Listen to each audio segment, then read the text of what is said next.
할렐루야. 네, 오늘도 하나님 주에 나오신 성도님들을 환영하고 축복합니다. 그리고 또 우리 매학교회 성교부도 환영하고 축복합니다.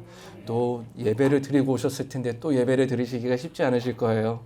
그래도 힘드시겠지만 또 운전하시느라고 힘드셨겠지만 그래도 오늘 말씀을 또 은혜로 받으시기 바랍니다. 고등학교 3학년 때 찬양이 너무 좋아서 친구들을 모아서 찬양팀을 만든 적이 있었습니다.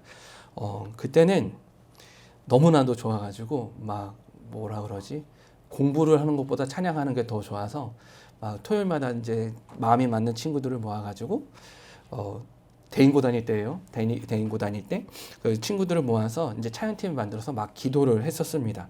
기도 모임을 이제 할 곳이 없었으니까 이제 제가 다니던 교회에서 모여서 막 기도를 한 적이 있었는데 너무 좋은 거예요. 그래서 무슨 일이 벌어질 것 같은 그런 느낌? 그래가지고 막 열심히 뜨겁게 막 기도하고 그랬고 정말 한 10명 정도 가량 되는 그런 친구들, 동생들 이렇게 모여서 한 적이 있었습니다. 그러다 어느 날 이제 전도사님이 오셔가지고 그러는 거예요. 전도사님 오셔서 야 모이지 마라 그러시는 거예요. 교회에서 모이지 마라. 교회에서 모이지 말라만 해도 괜찮은데 너네들 모이면 안 돼라고 말씀을 하신 겁니다. 그러니까 이제 돌려서 말씀하신 거기도 하지만 이제 고3 수험생이었고 그리고 고3 수험생이 4명인가 있었어요. 그리고 나머지는 이제 고1, 2 이제 중학생들 이렇게 몇 명 해가지고 더 있었습니다. 근데 그래서 모이지 마라 해가지고 엄청 상처를 받았던 적이 있어요. 왜냐하면 또 제가 또 존경하던 전도사님이 그렇게 말씀을 하시니까 상처가 됐던 겁니다. 그래가지고 그래서 그렇게 넘어간 적이 있어요. 그래서 서운한 마음을 뒤로한 채 그냥 교회를 다녔던 적이 있었습니다. 근데 제가 그 찬양팀에 그렇게 모였다가 이렇게 흩어지는 경험을 하면서 제 안에서 또 시간이 지나고 난 뒤에 제가 목회자가 되고 보니까 제 안에서 좀 든 생각이 하나가 있었어요. 뭐냐면 제가 정말 찬양을 정말 좋아했었거든요. 근데 찬양을 좋아했는데 찬양을 좋아한 게 하나님을 예배하는 것을 좋아하기보다는 찬양하는 것을 너무 좋아했던 사람이었다라는 생각을 해보게 되었습니다. 무슨 말이냐면 하나님을 예배하는 찬양자, 그러니까 하나님을 예배하는 예배자여야 하는데 그러기보다는 그냥 노래 부르는 것, 찬양 부르는 것에 더 좋아하는 사람이 저였던 것 같아요. 제가 오늘 설교를 준비를 하면서 좀 고민을 했었습니다. 왜냐하면 매학교에 성교부에서 오신다고 하니까 우리 같이 예배할 수 있는 그런 본문을 좀 고민을 하다가 제가 원래 이번 주 설교를 찬양 예배에 대해서 좀 이야기를 나눠보고 싶어서 준비했던 게 있거든요. 그거를 좀 나눠보려고 해요. 이스라엘의 초대 왕은 누구였냐 하면 너무나 잘 아시겠지만 사울입니다. 사울은요 처음에는 하나님께서 보셨을 때 너무나도 흡족했던 왕이 바로 사울입니다. 사울을 얼마나 마음에 들으셨냐면 어떤 사람이 사울이었냐면 사울이 그 왕으로 뽑힐 때 너무나 자신의 왕이 될 그런 그릇이 아니라고 생각을 해서 그 수많은 사람들이 모여있던 그 짐들 속에 숨어있던 사람이 누구냐? 사울이었어요. 그만큼 어떻게 보면 소심해 보이기도 하지만 어떻게 보면 겸손했기도 했고 자신의 위치를, 자신의 자리를, 신앙을 너무나도 잘 알았던 사람이 사울입니다. 근데 이런 사울을 하나님께서 기뻐하셨어요. 왜냐하면 자신의 신앙을, 자신의 그 겸손함을 가졌던 사울을 하나님은 그 왕으로 삼으셨던 것이죠. 그리고 사울이요 왕이 되어서 전투를 벌입니다. 그리고 그 전쟁에서 이기게 되었는데 이기게 되었을 때 어떻게 이기하냐면 이거예요. 하나님께서 자신이 이제 첫 전투에서 이기니까 하나님이 사울과 함께 하시다는 것이 증명이 되잖아요. 근데 그날 자신을 반대했던 사람들을 죽이자라는 사람들의 이야기에 어떻게 하냐면 죽이지 맙시다. 살려줍시다. 이렇게 얘기를 하는 거예요. 그 정도로 사울은 어떤 사람이었냐면 되게 온유한 사람이었다라는 거죠. 사실 저희가 다윗의 이야기만 들으면 진짜 죽이지 못해 안달난 사람이 사울처럼 보이잖아요. 근데 원래 사울은 하나님이 보시기에 너무나도 사랑스러운 사람이었고 흡족해했던 사람이었고 겸손했던 사람이 사울이었습니다. 그런데 여기서부터 이제 중요해요. 뭐냐면 시간이 지나면서 이 사울의 그 10년 가운데는 무엇이 들어오기 시작하냐면 겸손보다는 교만의 마음이 들어오기 시작합니다. 하나님의 마음이 들어오기보다는 사람의 생각이 들어오기 시작하는 거죠. 그래서 하나님은 성경에 그런 말이 정말 나와 있지 않은데 이렇게 얘기해요. 사울을 왕을 세운 걸 너무나도 후회한다 라고 하나님은 말씀하는 거죠. 그래서요, 이 사울이 하나님을 따르던 그 신앙을 벗어버리고 불순종의 신앙을 살기 시작한 때부터 두드러지는 그런 나타나는 증상이 하나 있습니다. 오늘 저와 같이 14절 말씀 한번 읽어보도록 하겠습니다. 읽겠습니다. 시작. 여호와의 영이 사울에게서 떠나고 아멘. 너무나도 두려운 구절이 나와요. 뭐냐면 사울이 하나님과 불순종하지 않게 된 순간부터 어떻게 되냐면 하나님의 영이 사울을 떠나게 되었다라는 겁니다. 저희가 신앙생활 하면서도 너무나도 두려워하는 건 뭐냐면 우리가 하나님의 떠나는 거예요. 그래가지고 이런 거죠. 야, 김건사야, 이거사야, 너 이거 하면 하나님한테 벌 받아 라고 했을 때 저희가 그거를 하려고 하는 이유는 하나님의 영이 우리를 떠나지 않게 하게 함이죠. 그렇기 때문에 우리가 누군가의 겉면에 누군가의 신앙에 하기도 합니다. 근데 오늘 저는 그것에 대해서 좀 더 자세히 얘기하고 싶은 건 뭐냐면 누군가의 그 겉면이 아니라 성도님과 하나님 사이에서 바라보자라는 거예요. 그러니까 이겁니다. 예를 들어서 이제 양고선님 제가 가서 양고선님 잘못됐어요. 양고선님 똑바로 신앙생활 하세요. 이렇게 말을 해가지고 그렇게 신앙을 바라보는 게 아니라 나와 하나님의 관계 속에서 한번 바라보자는 거예요. 나는 과연 하나님을 떠나 있는가? 나는 하나님의 영이 떠난 사람인가? 그거를 오늘 말씀을 통해서 좀 점검해 보기 원하는데 그거를 아십니까? 하나님의 영이 떠나면 우리의 마음에 우리의 심령에 하나님의 영이 떠나면 다른 무엇인가로 채워지게 되어 있다라는 것입니다. 믿으십니까? 제가요 신학생 때 저희 아내가 있지만 제가 1학년 때 좋아하던 여인이 있었어요. 좋아하던 여인이 있었어요. 그런데요 정말 열심히 따라다녔습니다. 그러다 제가 고백을 했어요. 어떻게 됐을 것 같으세요? 차였어요. 맞아요. 제가 차여가지고 저희 아내랑 결혼했습니다. 얼마나 감사한지 몰라요. 차였는데 중요한 건 그게 아니에요. 차이면 막 콧물 흘리면서 막 눈물의 밤을 지새웠지만 그게 중요한 게 아닙니다. 그렇게 차이고 나니까요. 그 전에 제가 말씀을 드렸잖아요. 막 전도도 열심히 하고 예배도 드리고 점심마다 금식하면서 막 중보기도도 했다고 그랬잖아요. 그러던 저희 신앙이요. 아주 그냥 폭풍과 같이 아주 휘몰아치기 시작합니다. 어떻게 휘몰아치기 시작하냐면요. 이거예요. 전에는 막 예배도 열심히 드리고 뜨겁게 찬양하고 매주마다 전도도 나가던 사람이 차인 순간부터 이제 나락을 걸기 시작하는 거예요. 이제 페인처럼 나는 왜 거절 당했는가? 나를 왜 좋아하지 않는가? 막 그런 생각에 막 휩싸이기 시작하는 거예요. 그러면서 이제 이런 생각들, 내가 왜 신학을 해야 하는가? 내가 왜 목회자를 살아가야 되는가? 막 이런 생각까지 하게 된 거예요. 지금 누가 크게 웃으는데 저희 아내가 웃으신 거 아니죠? 아, 네. 유진호 권사님께서 웃으셨어요? 아, 네. 감사합니다. 웃어주셔서. 그렇게 한 거예요. 그래가지고 너무 방황을 한 겁니다. 그래가지고 학교를 그만두고 싶다. 너무 그만두고 싶다. 막 그렇게 생각해가지고 심지어는 2학기 때 시험을 안 봤어요.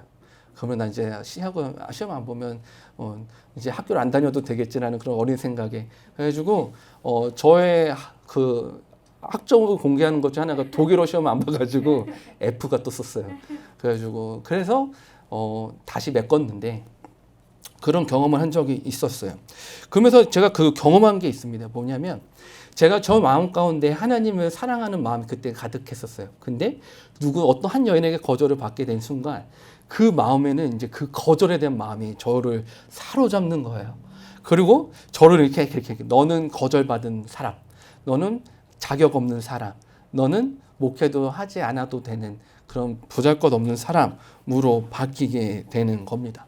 그렇게 저의 심정이 바뀌게 되더라고요.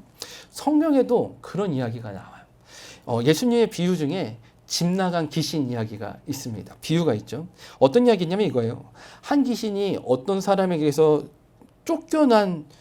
쫓겨났잖아요. 그러니까 한 귀신이 그 어떤 사람의 마음 가운데 그 쫓겨나게 됐는데, 그래서 이 사람의 마음 가운데는 깨끗해지고 이제 너무나도 청소되고 정리된 그 심령이 된 것이죠. 근데 이 깨끗해지고 그런 비워진 마음에 어느 것도 채우지 않고 있다 보니까, 하나님을 채우지 않고 예수님을 채우지 않고 성령님을 채우지 않다 보니까 비어 있는 상태가 된 거예요. 그래서 어떻게 되냐? 쉴 곳을 찾아다니던 그 악한 영이 그 비어 있고 청소까지 되어 있는 그 마음의 자리를 보고 악한 영 7을 더 데리고 와서 거기를 채웠다라고 이야기를 합니다. 그래서 어떻게 될까요? 그 사람은 형편이 더 나빠질 수밖에 없는 거죠. 저와 같이 한번 여기 잘 이렇게 찾아두시고 말씀 한번 찾아볼까요? 마태복음 12장 말씀이에요. 마태복음 12장 44절부터 45절까지 말씀 한번 읽어볼까요? 마태복음 12장 44절부터 45절까지 말씀.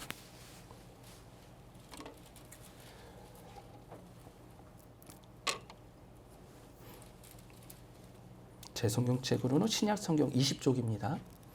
읽겠습니다. 시작.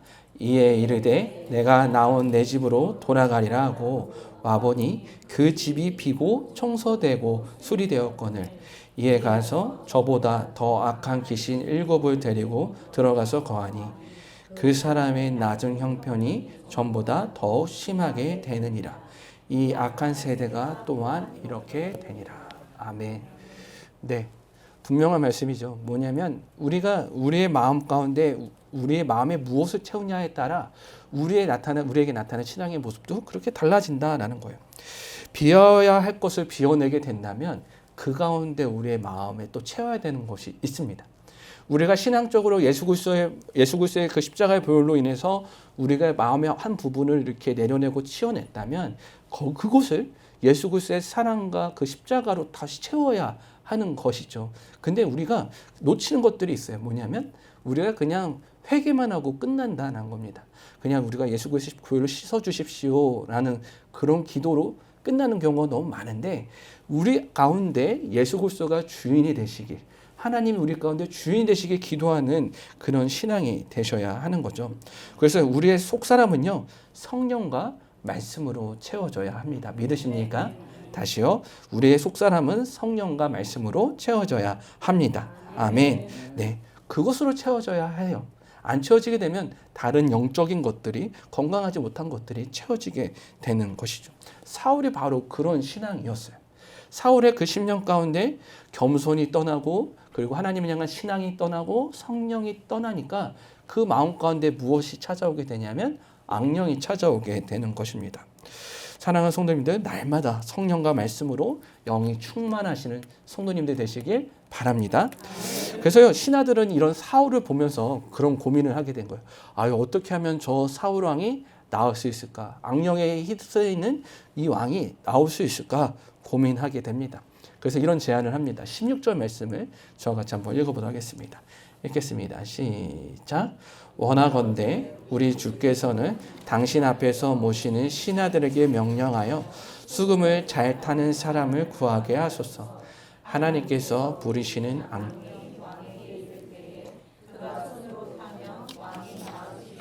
하는지라. 아멘. 무엇이냐면 이렇게 얘기하는 거예요. 찬양을 잘하는 사람을 불러오자. 예배를 잘하는 사람을 불러오자. 그렇게 하나님을 열심히 하는 사람을 불러오자. 그 사람을 옆에 두면 왕이 편안해질 것이다. 왕이 나게 될 것이다. 라고 이야기를 하는 것이죠. 그래서요, 사울은 그 말에 동의합니다. 그래서 17절 말씀 저가 한번 읽어보겠습니다. 읽겠습니다. 시작. 사울이 신하에게 이르되 나를 위하여 잘 타는 사람을 구하여 내게로 데려오라 하니. 아멘. 이러고 나서요, 누군가 한 사람이 뽑히게 되는데 누구냐면 이새의 아들 다윗이 뽑히게 됩니다. 저희가 이제 볼 수 있는 건 뭐냐면, 여기서 이제 저희가 알 수 있는 건 한 가지 뭐냐면, 그만큼 다윗이 정말 하나님을 찬양하고 예배하는 자로서 이스라엘 가운데 굉장히 유명했던, 굉장히 손꼽힐 만한 사람이었다라는 거예요. 그 정도로 하나님을 온전히 예배하던 사람이 다윗이었다라는 거죠. 이렇게 다윗이 이제 오르게 됩니다. 그래서 18절 말씀 저같이 한번 읽어볼게요. 읽겠습니다. 시작. 소년 중 한 사람이 대답하여 이르되 내가 베들레헴 사람 이새의 아들을 본즉 수금을 탈 줄 알고 용기와 무용과 구변이 있는 준수한 자라. 여호와께서 그와 함께 계시더이다 하라. 아멘. 자, 여기서 18절 말씀이요, 저희에게 너무나도 잘 주는 신앙의 모습들이 있어요. 첫 번째는 뭐냐면 다윗이 어떻게 예배하는 자였느냐, 28절에 잘 나타나 있는데 처음에는 뭐냐면 수금을 탈 줄 알았다라고 이야기합니다. 당연히 수금 타는 사람을 뽑는데 수금을 탈 줄 아는 사람을 뽑아야 했던 것이죠. 당연한 것이기도 한데 두 번째 이렇게 얘기합니다. 따라해 보실까요? 용기와 무용과 구변이 있었다. 네, 무슨 말이냐면 왕 앞에서도 연주하면서 담대함을 가질 수 있는 그런 담대함의 사람이었다라는 것을 신하들이 이야기하고 있어요. 그래서 또 그 다음에 또 이렇게 얘기해요. 다윗을 뭐라고 얘기하냐면 준수한 자라고 이야기합니다. 이 정도면 준수한 거예요. 그러니까 이 정도면 왕에게 이렇게 보내드려도 왕이 그런 왕령에 휩싸이지 않을 만한 그런 신앙을 가진 사람, 그런 조건을 가진 사람, 그런 능력을 가진 사람이다라고 이야기를 하는 것입니다. 근데 하나가 더 있어요. 이거는 이제 사람들의 외적인 거고 분명히 한 게 하나가 더 있는데 저와 같이 따라해 보실까요? 여호와께서 그와 함께 계시더이다. 이게 굉장히 중요한 기준입니다. 여호와께서 함께 계시더이다라는 말이에요. 저희가요, 성도님들 제가 저희 교회가 이제 전도하자 막 이렇게 얘기를 하잖아요. 저희 학교 앞 전도도 했어요. 학교 앞 전도도 했는데 애들이 아무도 안 왔어요. 그래서 더 오기가 생겼어요. 그래가지고 더 전도를 더 자주 나가려고 합니다. 근데 이렇게 하면서 제가 그런 생각을 합니다. 무엇을 하냐면 저희가 어떤 사역을 하면 할수록 우리 가운데 나타나는 것이 있는데 뭐냐면 하나님이 함께 계시는 모습이 나타난다라는 거예요. 그게 우리에게 매주 교회에게 있어서 매우 중요한 한 부분입니다. 어제 양장렬 권사님이 그런 말씀을 하셨어요. 이렇게 성도님들 같이 있으니까 재밌고 즐겁다, 이런 비슷한 뉘앙스로 말씀하셨죠. 기억나시죠? 네, 저 잘못 들은 거 아니죠? 네. 근데 그런 말씀하시면서 그런 성도님들의 그런 마음이 우리 가운데 나타난 게 뭐냐면 하나님이 우리와 함께 계신다라는 그 마음이 들게 만드는 거예요. 어제 권사님들 얼마나 즐거우셨어요. 유진아 권사님 안 찍는다고 혹시 다 찍으시니까 우리 권사님도 얼마나 좋아하셨어요. 그런 것처럼 우리 가운데서 어떤 사역을 하면서 하나님의 영광을 나타내서 보여주는 모습이 나타나게 될 때 하나님이 우리와 함께 계시다는 것을 증거하게 되는 거거든요. 전도도 마찬가지예요. 다윗이 보여준 그 신앙의 모습은 무엇이냐? 다윗의 삶 가운데 하나님이 나와 함께 계시다라는 것을 다른 사람들이 말을 하는 거예요. 그러니까 다윗이 드러내지 않아도 사람들이 다윗의 모습을 보면서 하나님이 다윗과 함께 계시더라고요. 그렇게 얘기를 하는 거죠. 그래서 14절하고 18절이 대비가 됩니다. 무엇이 대비가 되냐면 사울에게는 하나님의 영이 떠나가고 18절에는 하나님과 함께 계시다. 이것이 이제 다윗과 사울의 모습을 비교하게 되는 것이죠. 그래서요, 다윗이 얼마나 그 악기를 잘 다뤘는지는 잘 모르겠습니다. 중요한 것은 무엇이냐면 굉장히 뛰어난 연주자였을 거예요. 왜냐하면 다윗이 연주를 했을 때 악령이 떠나갔기 때문에 그렇습니다. 수금으로 연주하고 하나님을 예배했을 때 그렇게 악령이 물러가게 된 것이었죠. 근데 그런 다윗의 역사가 나타날 수 있었던 가장 중요한 이유는 18절의 말씀인 거예요. 여호와께서 그와 함께 계시더이다. 아멘.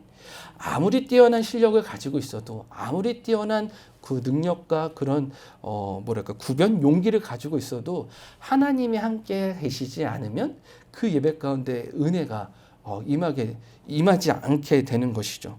하나님께서는 언제나 어디서나 다윗과 함께 계셨습니다. 믿으십니까?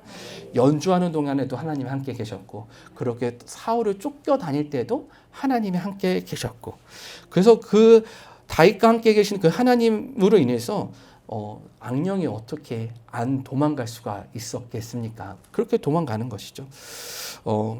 저는요 이것에 대해서 이야기하고 싶은 것이 있어요. 뭐냐면 다윗이 가진 이 능력의 비밀은 무엇이냐? 아무리 뛰어난 능력을 가지고 있을지라도 그의 마음 가운데 하나님이 나와 함께 계시다라는 그 믿음과 신앙을 분명히 가져야 한다라는 거죠. 그리고 그것을 사람들에게 나타내는 교회, 그런 성도가 되셔야 합니다. 그것이 하나님이 원하시는 이 다윗을 통해서 말씀하시는 것이죠. 그래서 하나님을 예배하는 성도는 하나님의 성전에서 사역하는 또 그런 사역자들은 하나님의 함께 하신 일에 익숙해지셔야 해요. 다시 한번 말씀을 드릴게요. 하나님의 예배하는 성도는 그리고 사역자들은 하나님이 함께하는 일에 익숙해지셔야 합니다. 이거는 성교부에게도 말씀을 드리는 거예요. 이제 교회를 이제 순회하실 거잖아요. 그 가운데서 이것에 대해서 이제 하나님이 우리와 함께 계시다.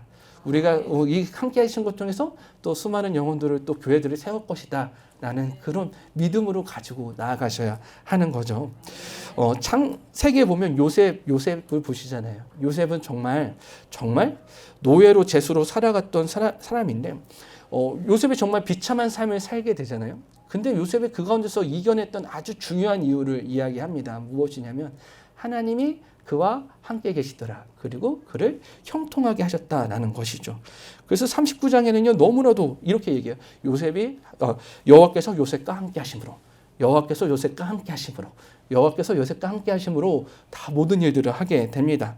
결국 요셉은요 그런 종의 삶, 그런 노예의 삶 속에서도 하나님을 예배하는 자로 살아가게 되고 그것에서 하나님을 나타내게 됩니다. 그것은 노예로 제수로 살아갔을 때만 그랬을까요? 아니요.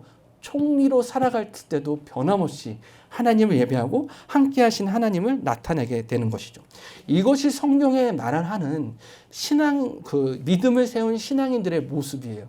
그러니까 어느 순간 하나님하고 온전한 은혜가 확 임하게 됐을 때 그 한순간으로 끝나는 것이 아니라 평생 나와 함께 하시는 하나님을 증거하면서 그렇게 살아가니까 주변 사람들에게 그 함께 하신 하나님을 나타내니까 성경에 말하는 신앙의 위인들이 될 수가, 믿음의 조상 그리고 믿음을 배울 만한 선배가 될 수 있었던 것이죠. 사랑하는 성도님들, 주님과 함께하는 것에 익숙해지셔야 합니다.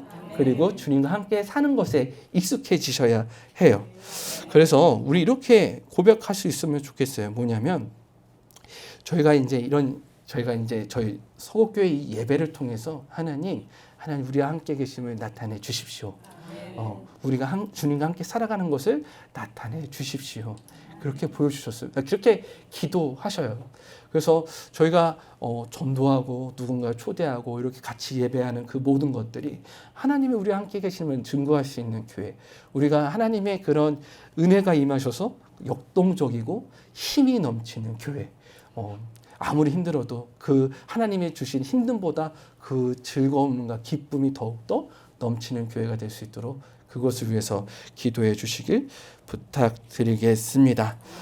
그리고 또 오늘 이 예배를 찬양하셨던 우리 찬양팀들, 우리 또 지은자매도 새로 왔지만 변함없이 예배했던 예람자매, 주람자매, 송고사님도 변함없이 그 예배를 통해서 하나님을 증거하고 하나님의 살아계심을 나타내고 또 성령님이 함께 하시는 또 그 찬양을 하는데 부족함이 없는 우리 찬양팀들 되시길 바랍니다. 기도하겠습니다.